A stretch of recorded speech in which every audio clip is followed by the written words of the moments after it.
기도하도록 할게요.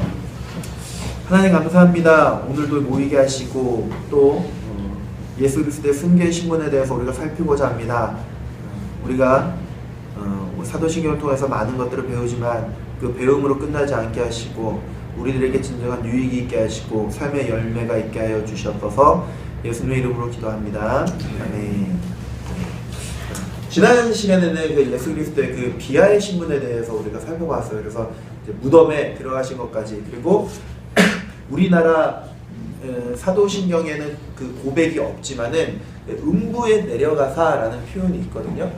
원래 사도신경 원문에는 음부에 내려가사라는 표현이 있는데, 이제 우리나라에서는 이 음부에 내려가사라는 표현에 어떤 좀 신학적인 좀 오해 소지도 있고, 그래서 이제 그 부분은 우리나라에는 뺐는데, 어찌됐든 그 정도까지 우리가 좀 살펴봤고요. 오늘은 예수 그리스도의 이제 승계 신분에 대해서 우리가 살펴보도록 할게요. 그래서 승계 신분이라는 것은 이제 비하 낮아지셨다가 이제 그 죽음 가운데서 이제 높아지신, 그런 처음에가 뭐가 되겠죠?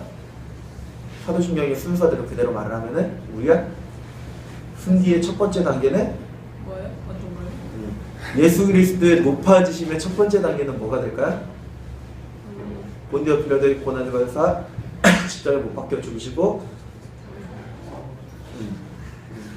그리고 3일 만에 부활하신 거, 부활. 그 다음에 부활하신 다음에 승천하신 거, 승천하신 다음에 하늘 보좌 가운데 통치하시는 것, 그리고 다시 재림하신다고 하시는 것. 이제 이 정도로 우리가 좀 살펴보도록 할 텐데, 지난 시간하고 이 부분도 분량이 굉장히 많아요. 분량이 많아서 전부 다는 우리가 좀 살피진 않고 좀 대략적인 거 좀 알고 넘어가야 되는 그런 부분에 대해서 좀 살피고 넘어가도록 하겠습니다. 먼저 죽은 자 가운데서 다시 살아나시며 이제 부활에 대해서 우리가 살펴볼 텐데, 이거 지우개는 없는 것 같아요. 부활. 부활에 대해서 우리가 잠시 살펴볼 텐데, 부활이라고 했을 때 이때 당시에, 지금도 그래요. 이때 당시에 많은 유대인들에게 있어서는 그런 고민이 있었어요. 자, 예수님께서 이제 다시 살아나신다라는 그런 어떤 말씀을 계속 하셨단 말이에요. 그런데 예수님의 그 십자가 사건이 어쨌든 하나님께서 그렇게 정하셨기 때문에 십자가에 못 박혀 죽으셨지만은 실질적으로 그 역사 가운데서는 역사적으로 예수님을 하나님께 저주받은 사람이라고 명명해야 됐고, 그 다음에 영웅으로서의 죽음이 아니라 저주받은 사람으로서의 죽음에 있어서 십자가를 택했단 말이에요. 그랬을 때 이 유대인들이 가장 두려워했던 방법 중에 하나는 뭐냐면은 예수님이 부활하거나 말씀하신 대로 부활하거나 그런 일이 있어서는 안 된다는 거예요. 그런데 중요한 거는 이제 뒤에서도 보겠지만은 제자들이나 아니면 500명, 예수님을 따랐던 500명에게 예수님이 나타났고, 그리고 예수님이 부활하셨다고 그런 소문이 계속 퍼지게 되었단 말이에요. 그랬을 때 이 유대인들이 예수님의 부활을 이건 아니다 라고 말을 하기 위해서 얘기했던 것 중에 하나가 뭐냐면은, 첫 번째가 도적설이죠. 도적설이라고 말하기도 하고, 이 도적설을 다른 말로 하면은 거짓설이라고 이야기를 하거든요. 이 이야기가 뭐냐면은, 예수님의 제자들이 어떤 예수님께서 말씀하셨던 전파하셨던 그 교리들이 있을 거 아니에요? 그에 따라서 예수님이 우리의 진정한 하나님의 아들이 되기 위해서는 계속 죽어 있으면 안 되잖아요. 그러니까 몰래 가서 무덤을 파가지고 이제 예수님의 시체를 다른 데다가 이제 보관하고 나서 많은 사람들에게 예수님은 부활했다 라고 한 거예요. 예수님의 제자들이 거짓말했다. 그래서 도적질했다. 그리고는 거짓말로 예수님이 부활하셨다 라고 해서 이제 도적설이라고 하고 거짓설이라고 이야기를 하거든요. 만약에 예수님의 제자들이 만약에 이렇게 했다라고 했을 때 문제는 뭐냐면은, 예수님의 제자 가운데 이제 야설이지만은 베드로는 어떻게 죽었다고 전해져 내려오죠? 거꾸로 십자가에 거꾸로 매달라 죽었고, 그 다음에 예수님의 제자들이 뭐 사도 바울도 그러고 다 순교했어요. 예. 다 그 순교하는 것도 그냥 단순히 순교된 게 아니라 요한 빼고는 다 순교했죠. 예. 다 순교했단 말이에요. 그랬을 때 이거의 문제는 이제 뭐 어떤 성경의 검증을 떠나서라도 예를 들어서 여러분들이 저를 되게 추앙한단 말이에요. 그쵸? 저를 되게 막 따라가지고 막 목숨까지 내놓겠습니다 했는데 제가 그냥 갑자기 죽어버렸어요. 그리고 이러면 안 되는데 그래서 저를 어디에 숨겨놨어요. 죽은 저를 숨겨놓고 그러면 저를 위해서 그 다음에 이제 제가 전파했던 어떤 교리들이 있을 거 아니에요. 그것에 대해서 따르긴 따르되 어디까지 따를 수 있을까요? 죽기 전까지 따를 수 있을까요? 왜냐? 분명 뭐 부활한다고 하고 뭐 천국 간다고 막 그렇게 가르쳤는데 결국 죽어서 아무것도 아닌 거야. 자기 따르던 교주가, 선생이. 그러면은 그 선생의 어떤 유언을 따를 수는 있겠지만은 만약에 진짜 도적질하고 거짓말했다라면은 자기가 따른 게 거짓말인 걸 아는데 자기의 목숨까지 내어주면서 그 스승의 전파했던 그 말씀을 따를 수 있겠느냐? 이렇게만 간단하게 생각해도 그럴 수 없다라는 거예요. 그런데 실제로 그의 제자들, 사도들은 다 그렇게 죽었단 말이에요. 요거 한 가지만 보더라도 제자들이 이게 거짓말했다, 도적했다, 이거는 이제 될 수 없다라는 거고. 이제 두 번째 뭐가 있을까요? 책자 보면 다 나와요. 두 번째. 이거 왜 다 안 가져오셨어요? 기절설. 예. 기절설이에요. 쌤이야, 이게 무슨 뜻이지? 이 기절설은 뭐죠? 적어도 한 번은 들었으니까. 저요? 여기 또 쌤이 또 누구 있나요? 네. 이 기절설 무슨 말이에요, 이게? 왜 없지? 고등부 예배 때 다 했는데? 저 맨날 뒤에 기절해가지고. 그래요? 아니에요, 뒤에 있었어요, 사무실에. 그러면 순교. 기절설 뭐예요? 죽은 게 아니라 잠시 기절했다. 기절했다. 맞아요. 말 그대로 기절한 거예요. 예수님께서 십자가에 못 박히셨어요. 그런데 막 이렇게 많이 힘들어가지고 막 딱 기절한 거예요. 죽은 줄 알았는데 딱 의사가 와가지고 죽었습니다 했는데 다 짜고 치는 고스톱이야. 그래서 사실은 죽은 게 아니라 기절한 건데 이제 이랬다. 그러다가 이제 예수님께서 그 동굴 안에서 무덤 안에서 이렇게 있다가 좀 이렇게 쉼을 얻고 나니까 막 창 찔린 것도 좀 어느 정도 회복되고 이게 못 찔린 것도 다 회복돼가지고 야 이제 내가 나가야겠다. 그래가지고 탁 나와가지고 야 나 부활했어 이랬다는 게 기절설이에요. 근데 다른 건 다 둘째치고 생각을 해봅시다. 여기에서 맹장 수술 하신 분 있나요? 맹장 수술? 네. 저도 했어요. 자, 맹장 수술하고 한 48시간 정도 지난 다음에 어떤가요? 힘을 막 쓸 수 있나요? 보통 대장 못 써요. 못 쓴단 말이에요. 창까지 찔렸으니까. 다른 건 손발이가 다 빼고 창 찔렸어요. 이게 배 찔려가지고 이게 막 피를 쏟았어요. 그랬을 때 예수님이 지금 그런 상태에서 한 3일이지만은 실질적인 시간은 한 48시간? 좀 약간 되나? 또 그래요.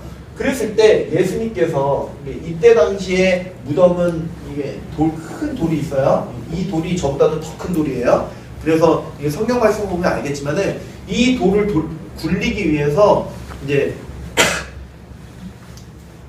개인이 여자들 혼자서 이렇게 돌릴 수 있는 그냥 남자 한 명이 돌릴 수 있는 그런 돌이 아니에요. 낑낑거려야지 굴릴 수 있는 그런 돌이거든요. 그러면은 이 예수님의 원래 모습은 볼품도 없고 앙상하고 원래 비리한, 그러니까 우리가 생각하는 헐리우드 영화 예수님 아니에요.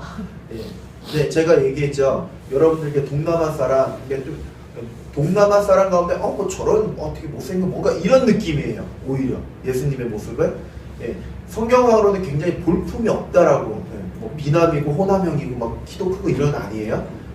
그리고 건강도 막 우리처럼 막 육중하고 막 헐리우드에 나오는 예수님은 굉장히 딱 그 근육도 잡혀있고 막 복근 있고 초콜릿근 있지 그러잖아요. 아니란 말이에요. 그런 예수님이 6시간 동안 그 피를 다 빼고 거기에 창까지 찔리고 아무리 그 동굴에서 며칠 있다 해서 혼자서 이 돌을 굴릴 수 있느냐.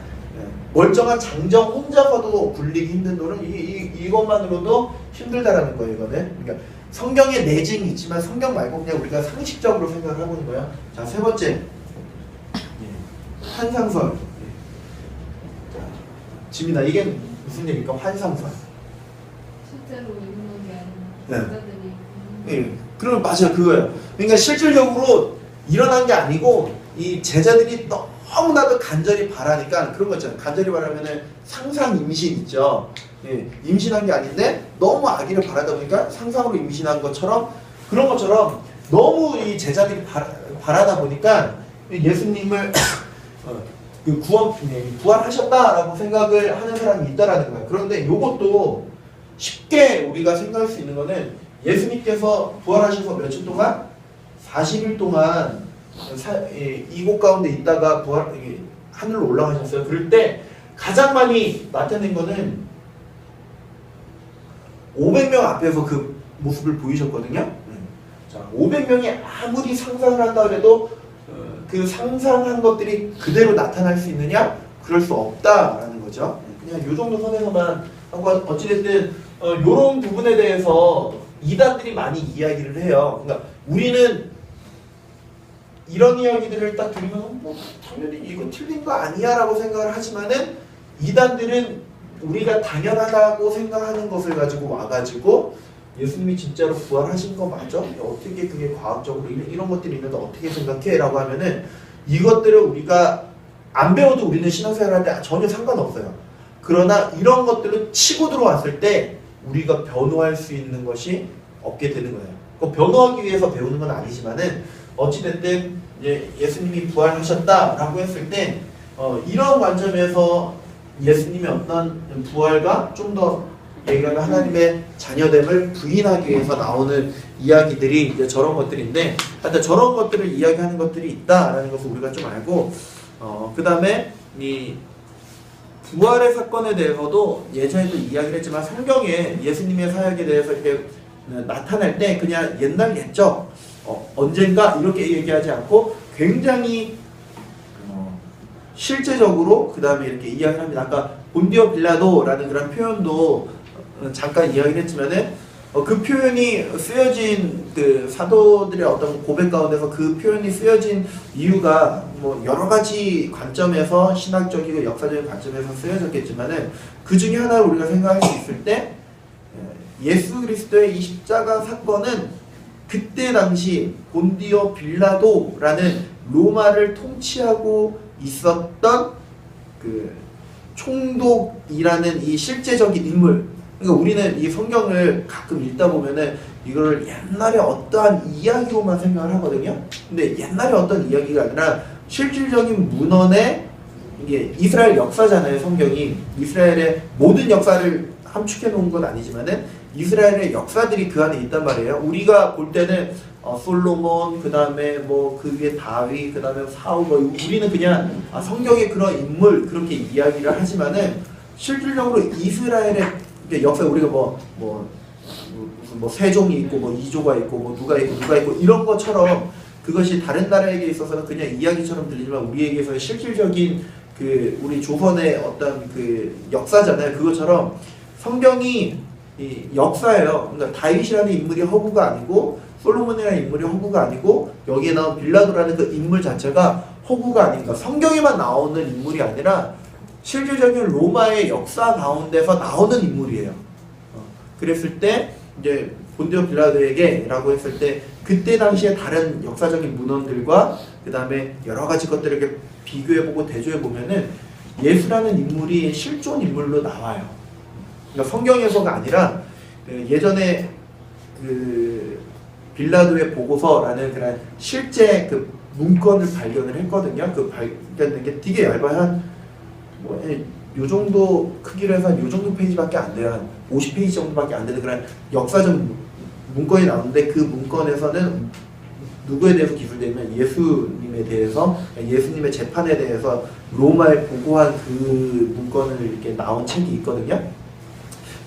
또 그런 책이 있는데 어쨌든 그런 이제 역사적인 팩트라는 그 관점에서 우리가 좀 접근을 해야 되는 것이고, 그러니까 부활의 여기서는 이제 부활의 증인들에 대해서도 이렇게 나올 때 왜 증인들에 대해서 이렇게 기술이 되었느냐? 뭐 하나님께서 그렇게 원하셨기 때문에 지만은 또 그 안에서 이 일들이 예수님의 부활 사건이 그냥 두리뭉실하게 되는 것이 아니라 실질적으로 굉장히 구체적이고 디테일하게 실질적인 역사라는 것을 이렇게 보여준다라는 거예요. 그래서 보면은 뭐 막달라 마리아도 있고요. 그다음에 갈릴리오인들 베드로 11제자들, 그다음에 뭐 도마 또 뭐 500여 형제들 이런 부분들이 있다라는 거를 좀 이렇게 보시고 그러면은 이제 부활의 간접적 증인들에 대해서 우리가 좀 생각을 해보려고 해요. 직접적 증인, 간접적 증인,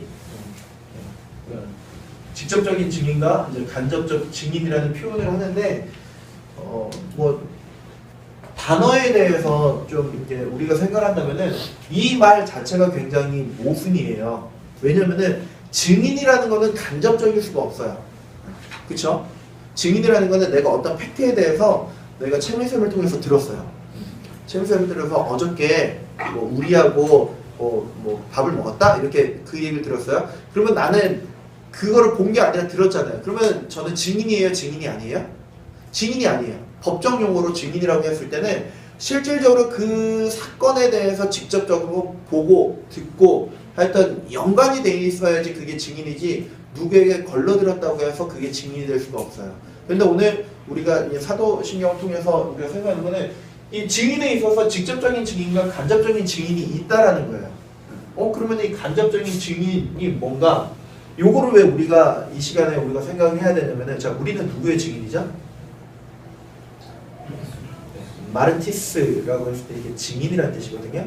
누구의 증인이냐면은 예수님의 증인이에요. 우리는 예수님의 어떤 증인이죠? 생각나는 대로 다 얘기해봐요. 괜찮아요. 예수님의 어떤 증인이죠? 우리 계속 배웠는데 구원의 증인이에요. 또 아무거나 막 얘기해. 웬만한 거 좋은 거 말하는 거 다 맞아요. 예? 예? 예, 복음.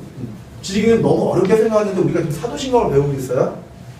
그리고 예수 그리스도의 생애와 사역에 대해서 배우고 있어요. 예수 그리스도의 우리 증인이에요. 이게 좀 너무 이게 교과서적인 거고 우리가 예수 그리스도의 증인이에요. 원형의 증인이다. 원형의 증인이다. 그러면 뭐예요?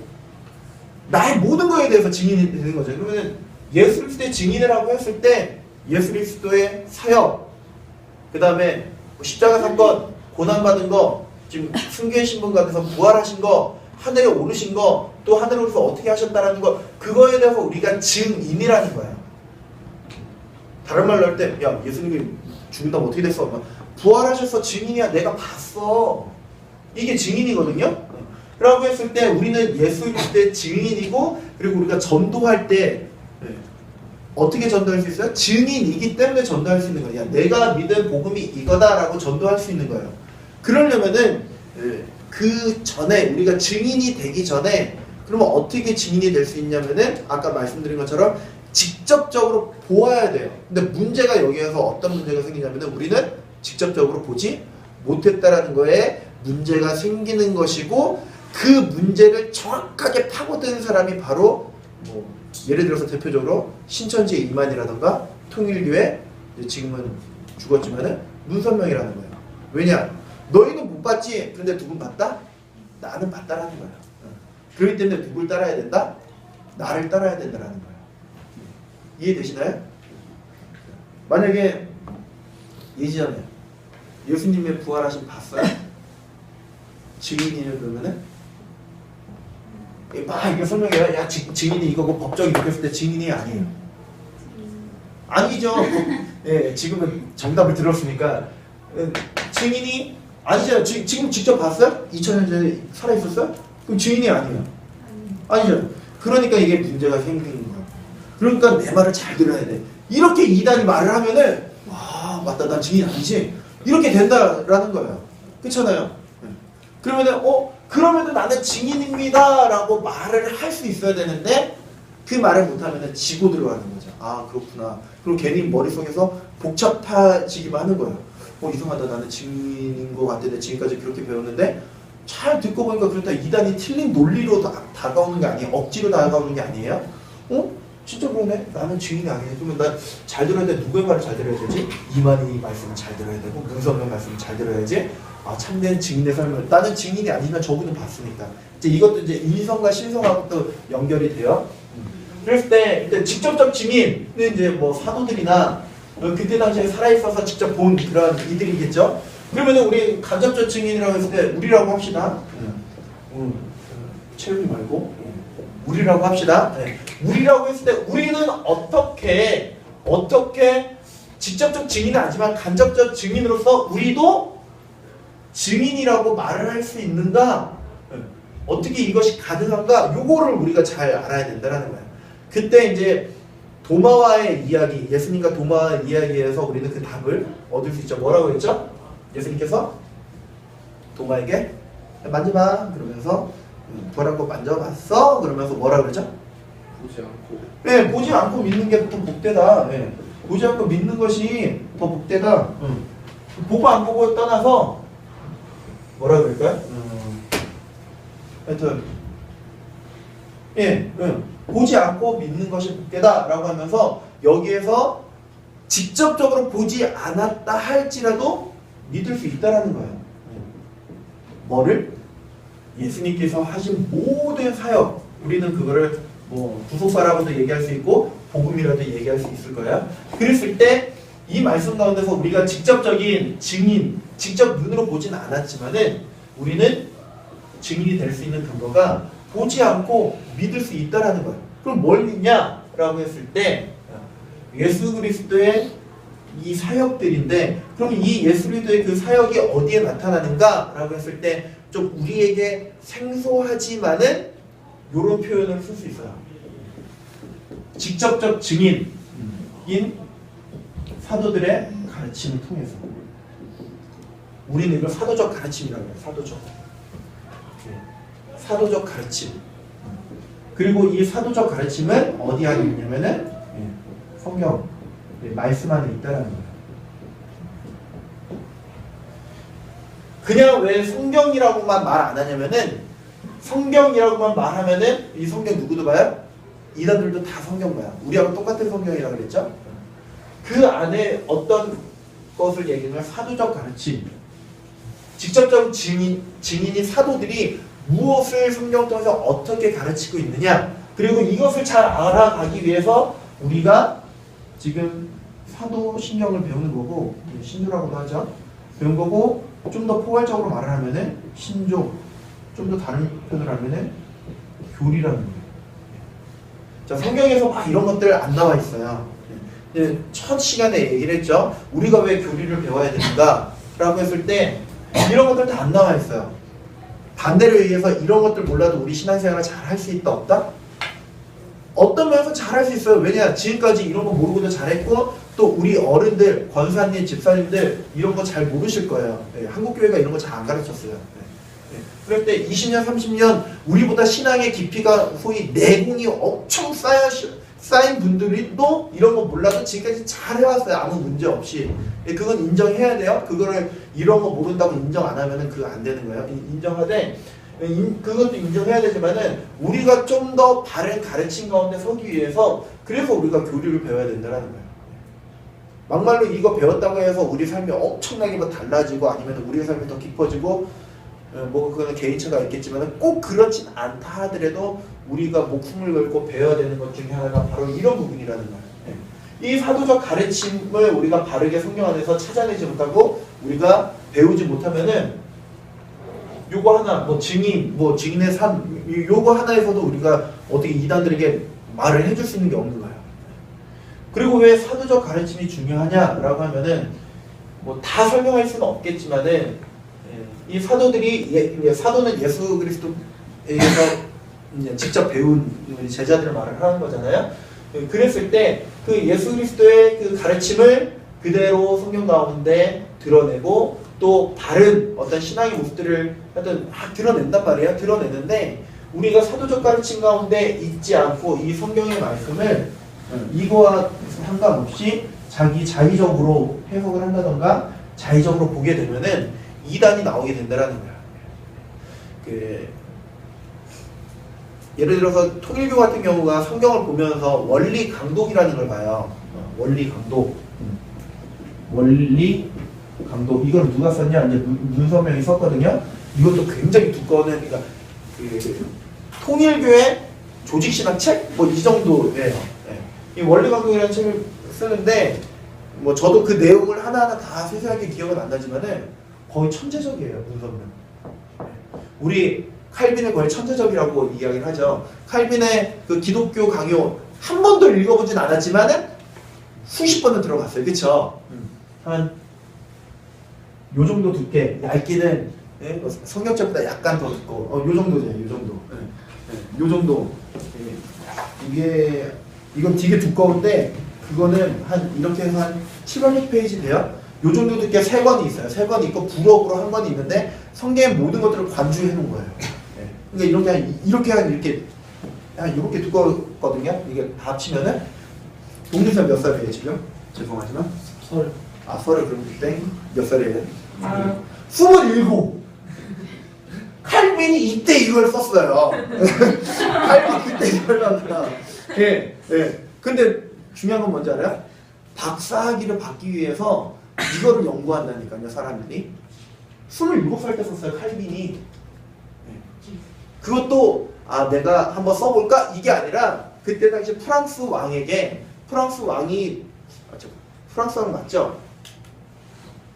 예, 프랑스 왕에게 우리 기독교 나쁜 거 아니에요. 그냥 편지 쓴 거예요, 편지. 이거 우리가 그랬다고 꼭 편지는 아니고 이제 편지 내용만 한 7, 80페이지 정도 되거든요. 이래서 내가 기독교 강요를 씁니다. 그러면서 기독교 강요 교리책 써야지 이것이 아니라 프랑스 왕에게 우리 기독교는 나쁜 것이 아닙니다. 좋은 것입니다라는 것을 변증하기 위해서 이제 이렇게 막 쓴 거예요. 거기서 이제 초판이 있고 이제 조금씩 완성본이 있긴 한데 27살 때 썼어요. 27살 때. 이게 문선명도 거의 이 정도 수준이에요. 예. 그러니까 이단들이라고 해서 가장 바보 같은 질문이 뭐냐면은 이단들 왜 이렇게 바보 같아요? 거기 넘어가는 사람들 그 교리 그거 별것도 아닌 건데 왜 자꾸 넘어가? 바보 아니에요? 어때 교주라고 이렇게 하는데 거기 보면 국회의원이 있고요, 박사들 있고요, 서울대 교수들이 있고요. 쟁쟁해. 우리보다 바보 같아서 넘어가는 게 아니라고. 그럼 그들이 왜 넘어갈까요? 답은 딱 하나예요. 이거 몰라서 넘어가는 거예요. 그들의 믿음이 연약하다고 그렇게 말을 하면 안 돼요. 그들이 우리보다 멍청하다고 생각하면 안 돼요. 몰라서 넘어가는 거예요. 몰라서. 그들이 성경을 한 번밖에 안 봤을까요? 아니에요. 오히려 교회에 있는 건전한 교회에 있는 사람들이 더 잘 넘어가요. 왜냐? 모르니까. 그렇잖아요. 그렇기 때문에 우리가 성경의 가르침을 잘 받아야 되고 다시 돌아와서 어찌됐든 우리가 간접적 증인이 될 수 있다라는 그 이유가 보지 않고 믿는 것이 더 복되다라는 그 말씀을 통해서 우리가 직접 보진 않았지만 직접 본 사도적 가르침에 의해서 말씀을 따라 우리는 증인이 될 수 있다라는 거예요. 그래서 어디에서 누가 니네 어떻게 증인이야? 법적 용어로 증인은 이러이러한데 그러면 증인이라고 말하기 좀 힘든 거 아니야? 어떻게 믿을 수 있어? 라고 했을 때 뭐 이렇게까지는 아니더라도 적어도 넘어가지는 않아야 돼요. 그래서 때 부활의 증인에 대해서 그러니까 부활뿐만이 아니라 모든 말씀에 대한 증인에 대해서 우리가 그런 간접적이지만은 하여튼 우리가 그 부활의 증인이 될 수 있다. 예수 그리스도의 모든 그 생애와 그 복음 부속사 가운데 증인이 될 수 있다라는 것을 좀 알았으면 좋겠고요. 그 다음에 이제 그리스도 부활의 의미 이 부분은 그냥 읽어보는 걸로 우리가 좀 생각을 하고 그 다음에 그리스도의 부활의 유익 이 부분도 이제 서면을 통해서 좀 보도록 하는데 뭐 한 가지만 이야기하고 넘어간다라면은 예수 그리스도께서 부활하셨다라는 그 사실 자체 때문에 우리에게도 어떤 소망이 있냐면 부활의 소망이 있는 거예요. 맞아? 예수님은 우리의 본이 되시는 거기 때문에 예수님께서 부활하셨기 때문에 그럼 너희 죽으면 어떻게 돼? 너희가 이렇게 되면 어떻게 돼? 이랬을 때 우리도 이래서 이럴 수 있다. 부활할 수 있다라는 그 근거 그리고 그 유익 그리고 그것 가운데서 우리가 신앙생활할 때 힘을 얻을 수 있다라는 겁니다. 두 번째 시간으로 이제 하늘에 오르사라는 표현이거든요. 죽은 자 가운데서 다시 살아나시고 하늘에 오르사라고 했을 때 이제 하늘에 오르사라고 하기 전에 우리가 그 좀 생각해야 될 것이 한번 물어볼게요. 지난 시간 물어봤구나. 자, 예수님께서 이 땅에 오시기 전에 예수님이 신성과 인성을 같이 가지고 계셨다 그랬나요? 그러면은 어느 부분만 가지고 계셨다 그랬죠? 예, 신성만 가지고 계셨어. 그리고 이 땅에 오면서 인성과 신성을 취하셨어요. 예. 그리고 인성이라고 했을 때 그거는 완전한 인간의 모습이에요. 우리처럼 이렇게 때리면 아프고 찔르면은 아프고 다 아프구나. 하여튼 그런 몸이에요. 그리고 그 안에 인성과 신성을 같이 취하고 계시는데 어려우니까 하여튼 인성과 신성 둘 다 이렇게 취하고 계시다. 이걸로 이제 정리하고 그랬을 때 예수님이 부활하셨을 때 이 인성과 신성의 모습은 어떻게 되냐면은 이 인성의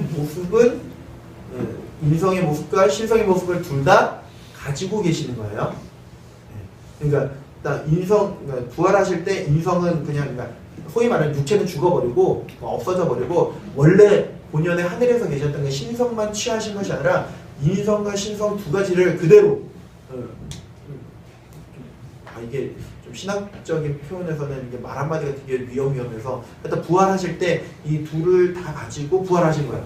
왜 그래야 되는가라고 했을 때 우리 육신의 부활도 우리의 영혼만 부활하는 것이 아니라 우리의 육체까지도 부활하는 거예요. 그러면 예수 그리스도의 부활이 우리 구원의 근거가 된다고 했는데 만약에 예수님께서 인성은 버리시고 신성만 취해서 원래 가지셨던 그 신성으로만 부활하셨다라고 하면은 우리 부활의 근거에 있어서 그럼 우리 육체에 대한 문제가 또 신학적인 문제가 생기거든요. 어쨌든 이 두 본성을 가지고 부활하셨다라는 것이고 부활하셨을 때 그러면 그 모습은 죽으시기 전에 그러한 어떤 육체 안에만 이렇게 갇혀 있는 표현이 그런데 하여튼 그런 모습은 아니고 어떤 부활체로서 전혀 다른 모습으로 부활하셨는데 왜냐면은 뭐 문이 닫혀 있는데도 이렇게 막 들어가고 그러셨잖아요. 그런데도 분명한 것은 그 부활체가 어떤 모양, 어떤 모습은 우리는 모르지만은 어쨌든 분명한 것은 인성과 신성 그 두 가지를 취하고 계셨다라는 거예요. 요 전제 안에서 하늘에 오르사라는 이 고백은 우리들에게 시사하는 것은 분명한 공간적인 이 갭이 생겼다는 거리가 생겼다는 거. 공간적인 거리. 하늘에 오르사. 첫 번째 우리가 생각할 거는 예수님께서 부활하시고 나서 하늘에 올라가셨다라는 그 표현은 이제 예수님과 우리 안에 분명한 공간적인 거리가 생겼구나 라는 거예요. 공간적인 거리가 생겼구나. 그러면서 아까 이야기했던 인성과 신성에 대해서 이야기를 할 때 예수님께서 하늘로 오르셔서 공간적인 거리가 생겼어요. 그래서 이제는 예수님께서 뒤에 나오겠지만 재림할 때까지 우리와 같이 함께 하신다 안 하신다? 함께 하시니? 물어봐야지. 함께 한다 안 한다? 누가 해볼까? 우리야 한다 안 한다? 여기 한다 여기는 안 한다. 한다 안 한다? 이렇게 우리와 함께 한다 안 한다? 원래 교회 안에서 이분법적인 질문 되게 나쁜 건데 한다. 자, 그 다음에 효정자매 아까 사무실에서 오늘은 사도신경 가요? 그러면서 지각하신? 네. 한다 안 한다? 듣지도 않았어. 네. 네. 함께 예수님께서 이제 하늘에 오르셨잖아요. 네. 그래서 이제 우리와 재림 때까지 함께 하신다 안 하신다? 모르겠다도 해봅시다. 뜸들인 거 되게 싫은데. 재호 형제? 함께 하신다 안 하신다? 예수님이요? 네. 아니. 안 하신다. 예. 채민 모르겠다. 야, 지혜로워요 아주. 됐어. 일주쌤. 모르겠어요. 모르겠다. 예, 괜찮아. 근데 답은 없어요 여기에. 예, 답은 없어요. 원래 교회 안에서 한국 교회가 되게 이렇게 성장해 왔는데 좀 성장하는 것 가운데 가장 큰 동력이 되는 게 이분법적인 논리거든요. 하면 복 받고 안 하면 복 안 받고 이렇게 하면 살고 저렇게 하면 죽고 이 이분법적인 이 논리가 한국 교회를 굉장히 여기까지 끌고는 왔는데 이제는 이제 그 논리가 오히려 이제 발목을 잡게 되는 그런 논리가 원래 이분법적으로 요즘 일반 교육에서도 이분법적 사고는 안 좋다고 하잖아요. 근데 함께 했을 때 공간적 거리로 봤을 때는 분명 뭔가 함께 하지는 않는 것 같아요. 그렇죠? 그럼에도 불구하고 우리가 기도할 때 예수님 우리와 뭐라 그러죠? 함께 해주세요 라고 기도를 해요. 여기에서는 이제 신학적인 관점이 스펙트럼이 해야 돼요. 예수님 안에는 인성과 신성이 있다 그랬어요. 근데 이 인성을 취하실 때 보면 이 부활체로서 이 모습은 어떤 모습인지 모르겠지만은 인성을 취하셨다고 했을 때 그 인성이 가지고 있는 본연의 어떤 그런 특징들을 그냥 다 버리신 게 아니에요. 버리고 그냥 어떤 뭐라고 좀 표현하기 그렇지만 그런 것이 아니라 인성이 가지고 있는 그 특징들, 예를 들어서 공간적 한계, 그거만 생각할게요. 공간적 한계, 이것도 가지고 계시는 거예요. 그렇다고 해서 이 신성이 인성 안에 갇혀가지고 그냥 하늘 위에만 있는 것은 아니에요. 그랬을 때 우리가 함께 하시지 않는다. 공간적으로 하늘에 오르사 내가 이제 재림할 때까지 안 올 거고 그 대신 성령을 보내겠다라고 말씀하실 때 보혜사를 보내겠다 하셨을 때 그의 인성됨으로는 하늘 보좌 가운데서 우리를 통치하고 계시는 거예요. 그 뒤에 살필 거야. 통치. 그렇기 때문에 그런 관점에서는 우리와 이제는 가시적으로 함께하거나 뭐 물리적으로 함께하지 않는다라는 거예요. 왜 이게 중요한 건지 요 얘기하고 살펴볼게요. 그러나 그의 신성에 있어서는 어디에 국한되어 있는 것이 아니기 때문에 지금 우리와 함께 하시는 거예요. 그런 관점에서. 왜 이게 그거지 뭐 이렇게 뭐 그냥 굳이 뭐 알 필요 없지 않냐라고 말할 수 있겠지만 이게 왜 중요하냐면은 또 여기에서 2단이 나와. 2단이 이거를 가지고 이야기를 해요. 이렇게 이야기 나지 않아요? 그러나 말했죠. 물리적으로 우리와 함께 하진 않아요. 근데 2단은 물리적으로 함께 해요. 왜?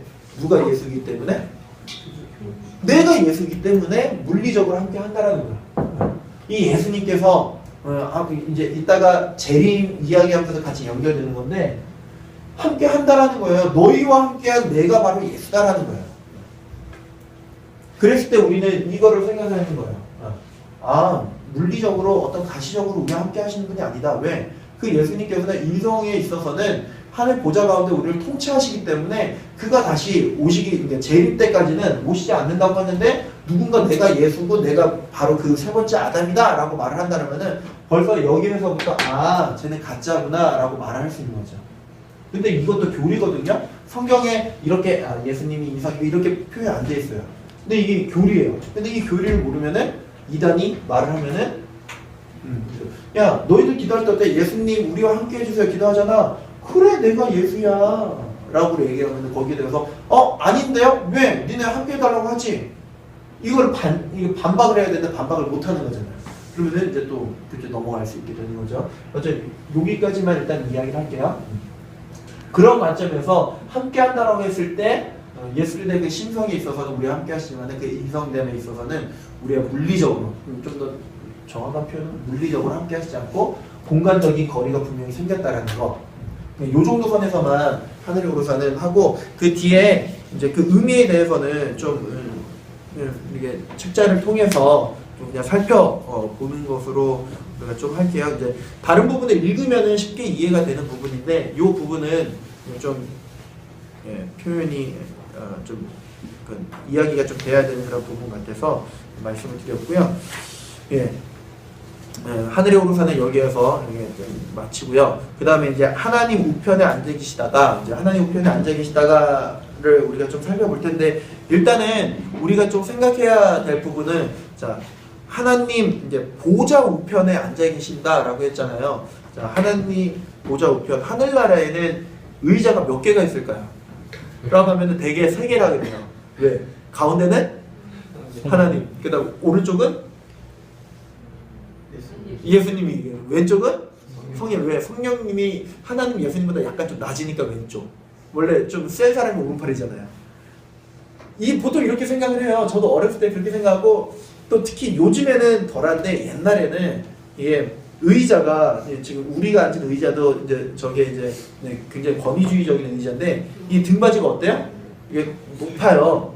그게 왜냐면 권위를 상징하거든요. 그래서 우리 법관들도 보면 의자가 등받이가 쓸데없이 높잖아요. 그게 권위를 상징해요. 근데 교회 안에도 그게 와서 이렇게 요즘에는 거의 안 그런데 요즘에는 그냥 크리스탈이나 뭐 의자 이쁜 걸로 이렇게 놔두는데 예전에는 의자가 보통 한 3개, 5개 정도 있어요. 그러면 가운데 담임 목사님 의자가 이게 제일 높아요. 이게 등받이가 높고 옆에는 이렇게 좀 약간 낮고. 예. 이제 좀 한 20대 후반이나 30대는 좀 아마 아실 거예요. 근데 이게 어린 우리 청년들을 모를 수 있는데, 예. 일단 그게 이제 권위에 대한 거고, 이제 그러다 보니까 이 하나님 보좌 우편에 앉아 계시다가라고 했을 때 어떤 의자를 생각하고 어떤 오른편, 특히 오른편이라고 하니까 오른쪽이 이렇게 되게 좋고 왼쪽은 아주 지옥갈. 그러니까 또 고민이 되는 게 성령님이 앉긴 앉아야 되는데 왼쪽은 좀 지옥 보내는 쪽인데 좀 앉아 계시면 또 성령님과 좀 맞지 않는 것 같고 이런 고민하는 고민들을 그러는 걸 한단 말이에요. 그랬을 때 우리가 먼저 생각해야 될 것은 이제 삼위일체 하나님은 영적인 존재라는 거예요. 그러니까 뭐 때에 따라서 어떤 가시적으로 나타나긴 하지만은 그 가시적이라는 것들이 정말 예수님 아니면 하나님의 모습이 뭐 이런 인간 같은 그런 모습이기 때문에 그런 모습이 아니라는 거예요. 우리는 볼 수도 없고 뭐 그림 말씀에 따르면 그림자도 없고 회전하는 그림자도 없고 우리 볼 수 있는 그런 것이 아닌데 빛이라고 되어 있잖아요. 근데 그 빛도 어떻게 보면 그냥 표현이 그런 거지 이 빛이라는 말로도 이게 뭐 표현하기 힘든 그런 영적인 존재이기 때문에 뭐 하나님이 가운데 앉아 있고 이렇게 딱딱 양쪽 좌총 우백호 뭐 이런 건 아니라는 거예요.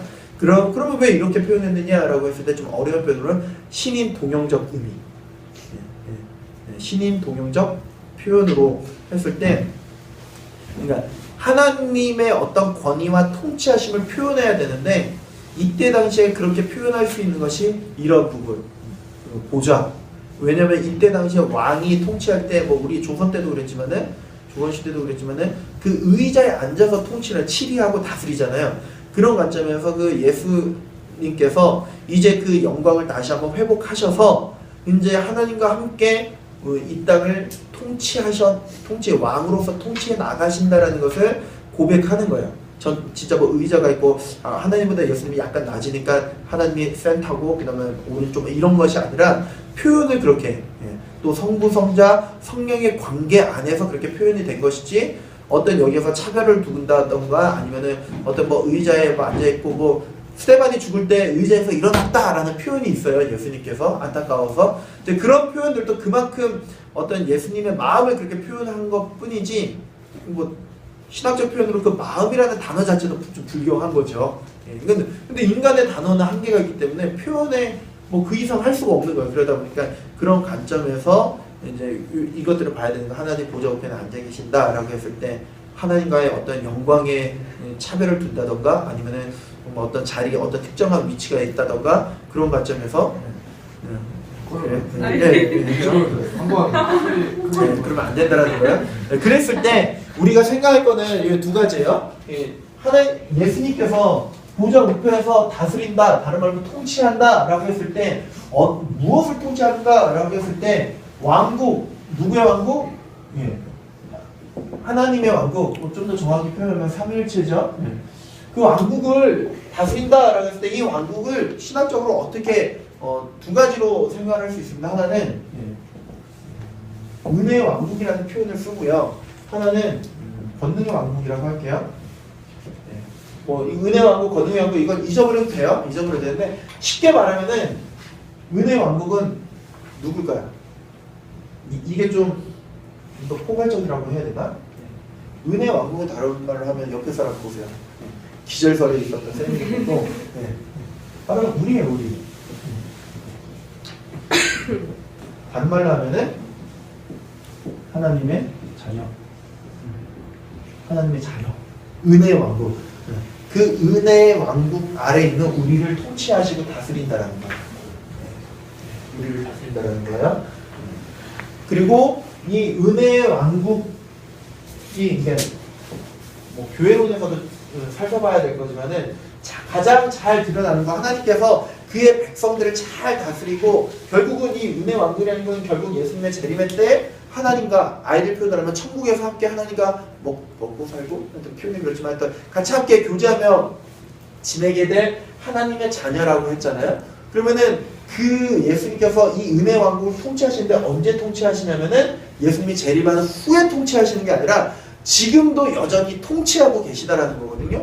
그러면은 우리가 아직 천국에 올라가지 않았는데 뭐 어떻게 이 뭐 은혜 왕국을 어떻게 통치하시는 거냐라고 했을 때 이 땅 가운데서 이 은혜의 왕국 예수 그리스도의 그 통치가 가장 잘 드러나는 것이 바로 이것도 좀 신학적인 용어로 정의할 필요는 있겠지만 교회라는 거예요. 교회.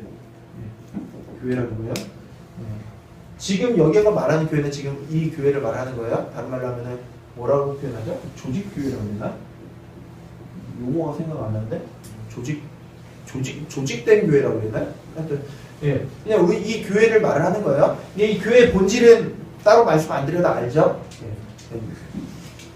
이 구원받은 사람이요. 어쨌든 그 구원받은 사람의 그 은혜 왕국 가운데서 예수 그리스도의 통치를 받는데 그 통치를 받는 것이 이 땅 가운데서 가장 잘 드러나게끔 만들어 놓은 것이 바로 이 교회라는 거예요. 우리에게 있어서는 성서교회가 되겠죠?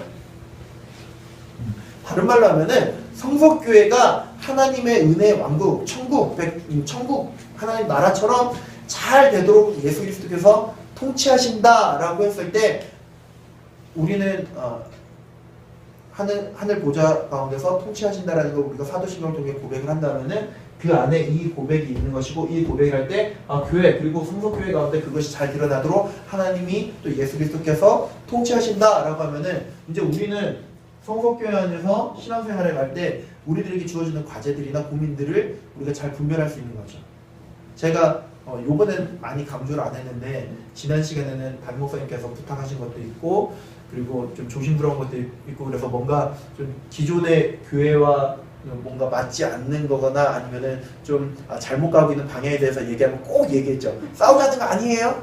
그리고 우리 구테타 일으키자는 거 아니에요? 그러면서 바른 것을 알고 나서 나중에 개혁을 하자라는 거 이렇게 말씀을 드렸는데 우리가 어떤 것을 배우고 바른 것을 배웠다 할지라도 아니면은 우리 안에 성서교회가 만약에 잘못된 방향으로 간다던가 아니면은 나중에 시간이 지나서 여러분들이 다른 교회 가서 섬기게 될 때 그 교회에서 안 좋은 모습을 봤다고 했을 때 그때 우리가 어떻게 그 교회 가운데서 개혁을 하고 그 교회 가운데서 바른 것을 말할까 그걸 고민할 수 있다라는 거죠. 그래서 지난 첫 번째 사도신경 강의 때는 제가 제 얘기를 했어요.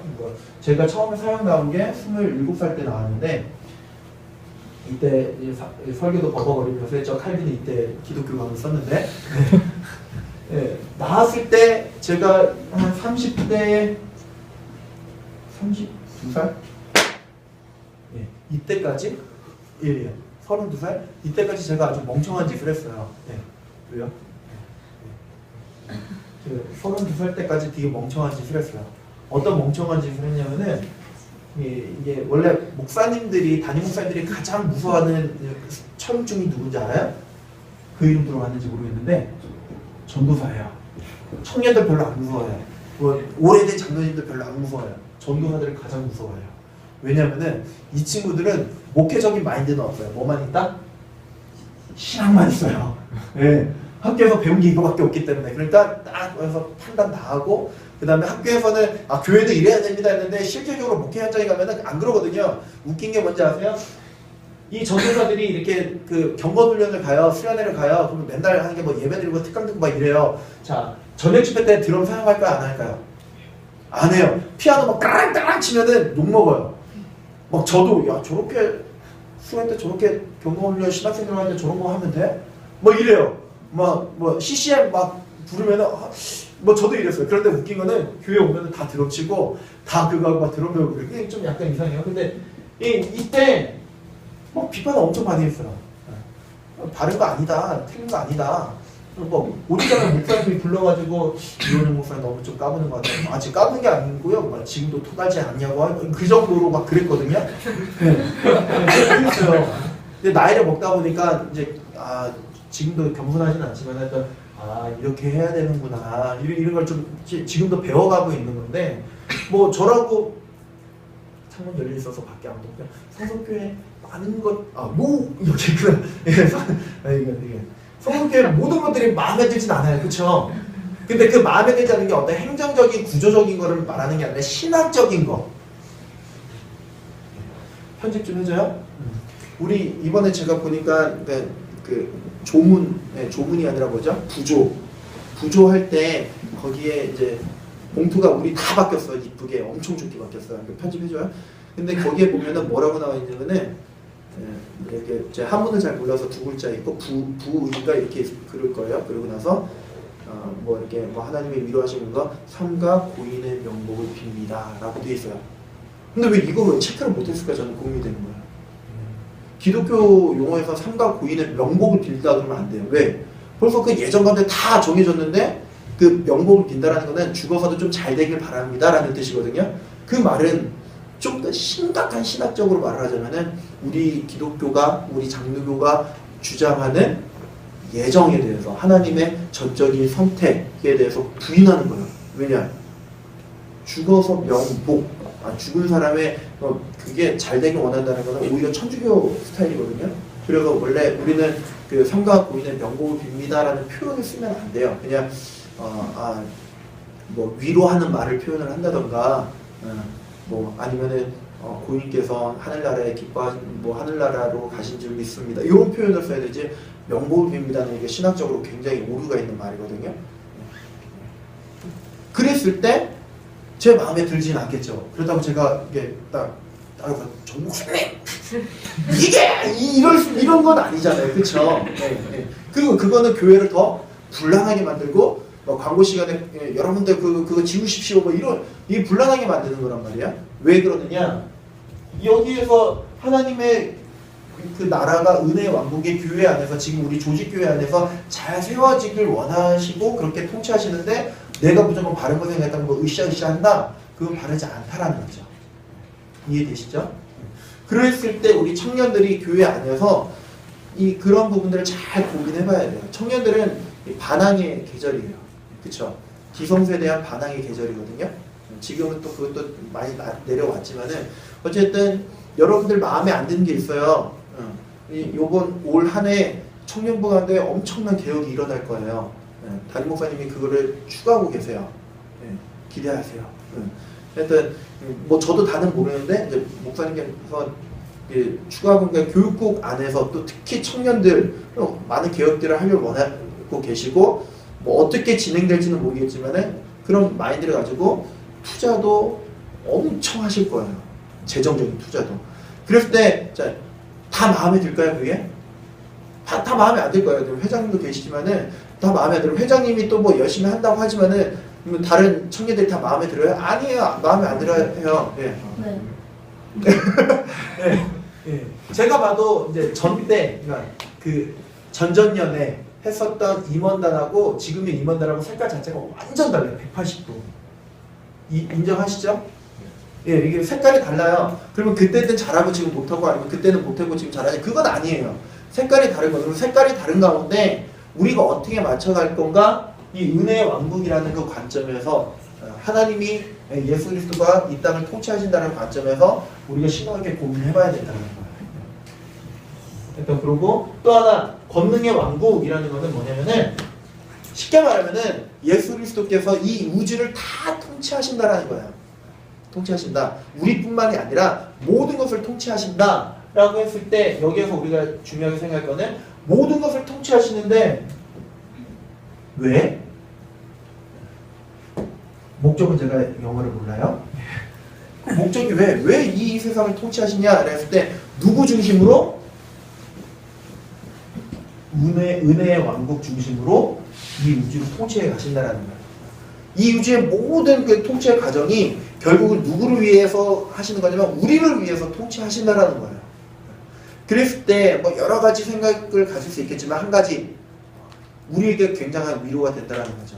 비록 우리의 삶이 어렵고 힘들고 또 고민이 되고 여러 가지 아픔이 있을지라도 이 통치의 과정 가운데 이 우주 모든 만물을 예수님께서 또 삼일체 하나님께서 이끌고 가실 때 결국은 우리를 위해 이것을 이끌고 가신다고 했을 때 비록 내가 힘들고 어렵지만은 하나님께서 나에게 뜻하신 바가 있다. 여기에서 뜻하신 바는 그거 아니에요? 언젠가 내가 잘 된다. 그거 아니에요? 그렇게 하면 안 돼요. 왜냐?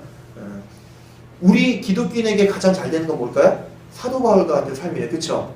나중에 죽는 거. 순교해서. 그렇잖아요? 네. 사도 바울과 같은 삶, 스데반과 같은 삶. 예. 만약에 뭔가 더 잘 되는 삶을 하면은 사도 바울과 스데반 같은 사람은 진짜 기독교인 같은 가장 불쌍한 사람이에요. 소위 말하는 개 고생하다가 다 죽었으니까. 그렇기 때문에 뭔가 잘 되겠지 이런 의미가 아니라 하나님의 목적과 하나님의 뜻 가운데 나의 삶이 그렇게 흘러가겠지라는 그 마음을 가지고 있을 때 나에게 어려움이 올지라도 좀 진짜 안 좋은 표현으로 내가 그 죽는 그 순간까지도 혹시 나에게 어려움이 그대로 늘 있다 할지라도 그것 가운데 하나님의 뜻에 대해서 기대할 수 있는 거고 감사할 수 있는 그 신앙적 근거가 거기에서 나온다라는 거예요.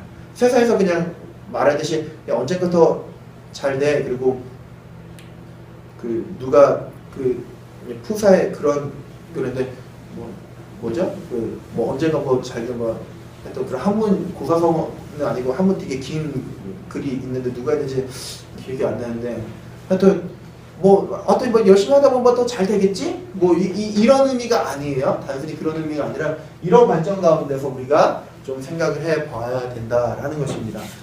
그리고 시간이 여기에서 일단 마치도록 하고요.